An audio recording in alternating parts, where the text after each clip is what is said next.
Running back Derrek Cooper just signed with the Texas Longhorns, and this is a guy that actually committed to Texas this offseason, but it just always felt that his recruitment was going to come down to the wire because of how good of a football player he is. And I think it's a big thing that Texas was able to keep him in this 2026 class.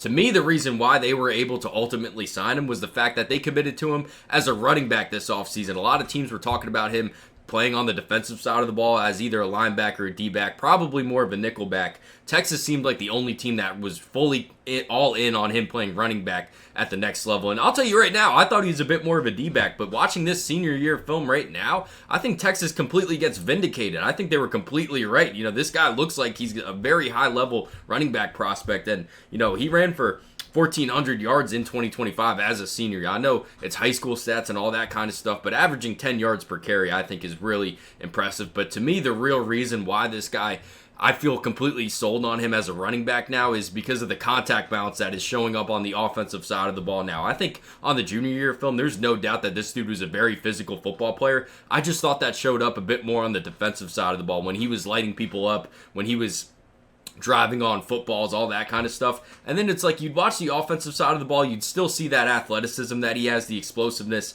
the change of direction. That certainly showed up on the offensive side of the ball last year, but it was just kind of like he'd make a really nice cut, he'd get into the open field, and then he'd just get tackled.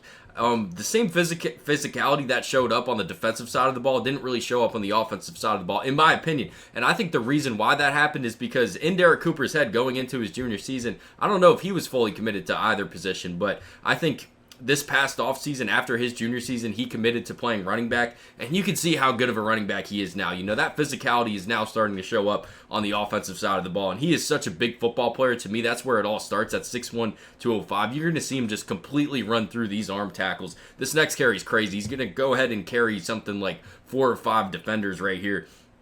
To me, I don't think we saw a single play like this on the junior year film, and I think that's why you get really excited about Derrek Cooper being a running back at the next level. So talking about the kind of running back that Derrek Cooper is, I think he does such a good job just continually getting downhill. I said this about David Gabriel Georges, the running back for Baylor School 2027 5-star, but it's just almost like there's a wall behind Derrek Cooper where everything is just going to force him upfield, and he does such a good job. We saw this last year, the way that he can just kind of make his decision, plant off of that foot, and then explode into the second level. I think on that last clip, that's what we're seeing a lot more of, that ability to not only get to the second level, we saw that last year, but then to kind of add yards into the second level. He has that home run hitting ability when he's given a crease, but when he's not given a crease, look at this right now, the way that he can get, first touch stat about 7 yards, and then he's just going to end up with a 14-yard gain because he can just put his face down and to just continually add yards. So I think the yards after contact with Derrek Cooper is really exciting. The overall athletic profile as well. People thought he was a D-back.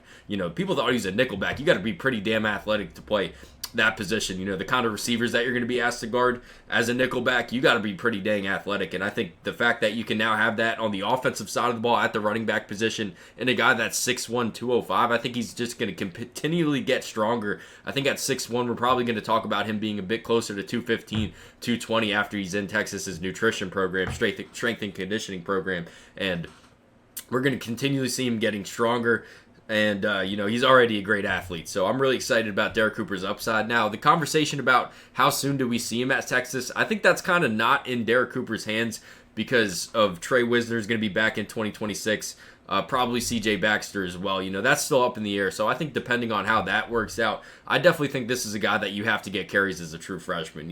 This guy, like I said before, he averaged 10 yards per carry at Chaminade-Madonna Prep, a team that's going to play some of the best competition in the entire country. So I really do think that you'll see him in spurts is year one, first season, and then as Wisner and probably CJ Baxter go on to the NFL at some point, that's when we start leaning on Derrek Cooper as a running back. But yeah, you guys let me know what you think about him. Certainly a premier talent for Texas and going to see the field sooner than later. There's no doubt about that. Thanks for watching.